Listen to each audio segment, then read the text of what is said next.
Eu sou um cirurgião e dou aulas há algum tempo.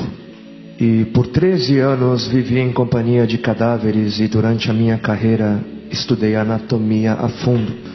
Posso, portanto, escrever sem presunção a respeito de morte como aquela.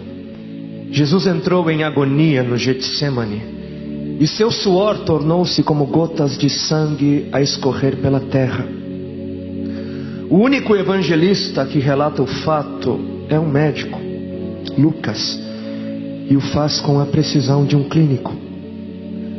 O suar sangue, ou hematidrose, é um fenômeno raríssimo. É produzido em condições excepcionais. E para provocá-lo é necessário uma fraqueza física, acompanhada de um abatimento moral violento, causado por uma profunda emoção, por um grande medo. O terror, o susto, a angústia terrível de sentir-se carregando todos os pecados dos homens devem ter esmagado Jesus. Tal tensão extrema produz o rompimento das finíssimas veias capilares que estão sob as glândulas sudoríparas, e o sangue se mistura ao suor e se concentra sobre a pele, escorrendo então por todo o corpo até a terra. O corpo dele inteiro havia se tornado negro, porque ele havia suado sangue.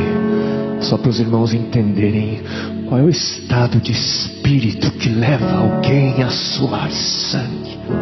O terror, o susto, a angústia terrível de sentir-se carregando todos os pecados dos homens devem ter esmagado Jesus. Conhecemos a farsa do processo preparado pelos líderes religiosos, o envio de Jesus a Pilatos e o desempate entre Herodes e Pilatos. Pilatos teve que ceder e então ordenou a flagelação, o chicoteamento de Jesus. Os soldados despojam Jesus, tiram a roupa de Jesus e o prendem pelo pulso a uma coluna do pátio. A flagelação se efetua com tiras de couro múltiplas, sobre as quais são fixadas bolinhas de chumbo e pequenos ossos. Os carrascos devem ter sido 2, um de cada lado e de diferente estatura, e golpeiam com chibatadas a pele já alterada por milhões de microscópicas hemorragias do suor de sangue. A pele se dilacera e se rompe, o sangue espirra. A cada golpe Jesus reage em um sobressalto de dor. As forças se esvaem, um suor frio lhe impregna a fronte, a cabeça gira em uma vertigem de náusea, calafrios lhe correm ao longo das costas. Se não estivesse preso no alto pelos pulsos, cairia em uma poça de sangue. Depois o escárnio da coroação, com longos espinhos mais duros que os de acácia. Os algozes entrelaçam uma espécie de capacete e o aplicam sobre a cabeça de Jesus. Os espinhos penetram no couro cabeludo, fazendo-o sangrar, e os cirurgiões sabem o quanto sangra o couro cabeludo. Pilatos, depois de ter mostrado aquele homem dilacerado à multidão feroz, o entrega para ser crucificado. Colocam sobre os ombros de Jesus o grande braço horizontal da cruz, que pesa uns 50 quilos. A estaca vertical já está plantada sobre o Calvário. Jesus caminha com os pés descalços pelas ruas de terreno irregular, cheia de pedregulhos. Os soldados o puxam com as cordas. O percurso é de cerca de 600 metros. Jesus, fatigado, arrasta um pé após o outro, frequentemente cai sobre os joelhos e os seus ombros estão cobertos de chagas, de ferimentos. Quando ele cai por terra, a viga lhe escapa, escorrega e lhe esfola o dorso. Sobre o Calvário tem início a crucificação.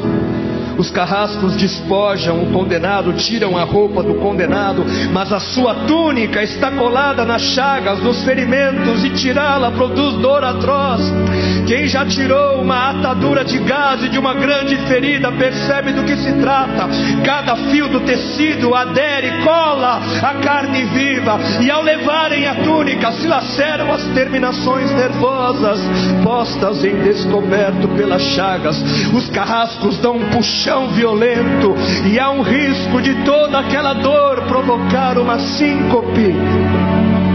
Mas ainda não é o fim. O sangue volta a escorrer. Jesus é deitado de costas. As suas chagas se incrustam de pequenos elementos. Depositam-no sobre o braço horizontal da cruz. Os algozes tomam as medidas. Com uma broca é feito um furo na madeira para facilitar a penetração dos pregos. Os carrascos pegam um longo prego pontudo e quadrado, apoiam-no sobre o pulso de Jesus e com um golpe certeiro de martelo o plantam e o rebatem sobre a madeira. Jesus deve ter contraído o rosto assustadoramente. O nervo mediano foi lesado. Pode-se imaginar aquilo que Jesus deve ter provado: uma dor lancinante e agudíssima que se difundiu pelos dedos e espalhou-se pelos ombros, atingindo o cérebro. A dor mais insuportável que um homem pode provar, ou seja, aquela produzida pela lesão dos grandes troncos nervosos, que provoca uma síncope e faz perder a consciência. Mas em Jesus não. O nervo é destruído só em parte, e a lesão do tronco nervoso permanece em contato com o prego. E quando o corpo for suspenso na cruz, o nervo se esticará fortemente como uma corda de violino esticada, e a cada solavanco, a cada movimento, vibrará despertando dores dilacerantes. Elevam a Jesus. Os ombros da vítima esfregam dolorosamente sobre a madeira áspera. As pontas cortantes da grande coroa de espinhos penetram o crânio.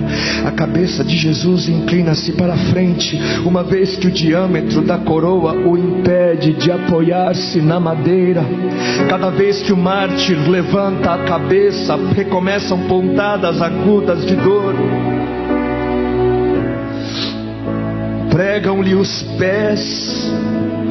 Ao meio-dia, Jesus tem sede. Não bebeu desde a tarde anterior e estava desidratado pela perda de tanto sangue. Seu corpo é uma máscara de sangue. A boca está semiaberta e o lábio inferior começa a pender. A garganta seca lhe queima, mas ele não pode engolir. Tem sede. Um soldado lhe estende sobre a ponta de uma vara uma esponja com bebida ácida de uso entre os militares. Tudo aquilo é uma tortura atroz. De repente, um estranho fenômeno se produz no corpo de Jesus. Os músculos dos braços se enrijecem em uma contração que vai se acentuando. Os bíceps esticados e levantados, os dedos se curvando. É como acontece a alguém ferido de tétano. A isto que os médicos chamam de tetania. Quando os sintomas se generalizam, os músculos do abdômen se enrijecem em ondas imóveis. Em seguida, os músculos entre as costelas, depois os do pescoço e finalmente os músculos respiratórios se enrijecem. A respiração se faz pouco a pouco mais curta. O ar entra, mas não consegue mais sair. Jesus respira com o ápice dos pulmões. Tem sede de ar como um asmático em plena crise. Seu rosto pálido pouco a pouco se torna vermelho, depois se transforma num violeta purpúreo. Jesus é envolvido pela asfixia. Seus pulmões cheios de ar não podem mais esvaziar-se. A fronte está impregnada de suor. Os olhos saem fora de órbita. Mas de repente algo acontece. Lentamente finalmente, com um esforço sobre-humano, Jesus toma um ponto de apoio sobre o prego dos pés. Ele esforça-se a pequenos golpes, se eleva, aliviando a tração dos braços. Os músculos do tórax se distendem, a respiração torna-se mais ampla e profunda, os pulmões se esvaziam e o rosto recupera a palidez inicial. Mas por quê? Por que este esforço? Por quê? Porque Jesus quer bradar: Pai, perdoa-lhes, porque não sabem o que fazem. E logo em seguida o corpo de Jesus começa a afrouxar-se de novo e a asfixia recomeça. Foram transmitidas 7 frases pronunciadas por ele na cruz, e cada vez que quer falar ele deverá elevar-se, tendo como apoio o prego dos pés. Inimaginável! Atraídas pelo sangue que ainda escorre e pelo coagulado, enxames de moscas unem ao redor do seu corpo, mas ele não pode enxotá-las. Pouco depois o céu escurece, o sol se esconde, de repente a temperatura diminui, logo serão 3 da tarde, e depois de uma tortura que dura horas e horas, todas as suas dores, toda a sua sede, todas as cãibras, toda a asfixia, todo o latejar dos nervos medianos lhe arrancam um lamento: Deus meu, por que me desamparaste?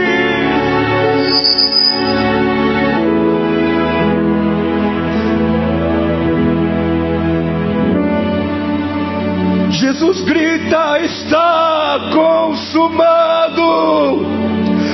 E em seguida, num grande brado, diz: Pai, nas tuas mãos entrego meu espírito.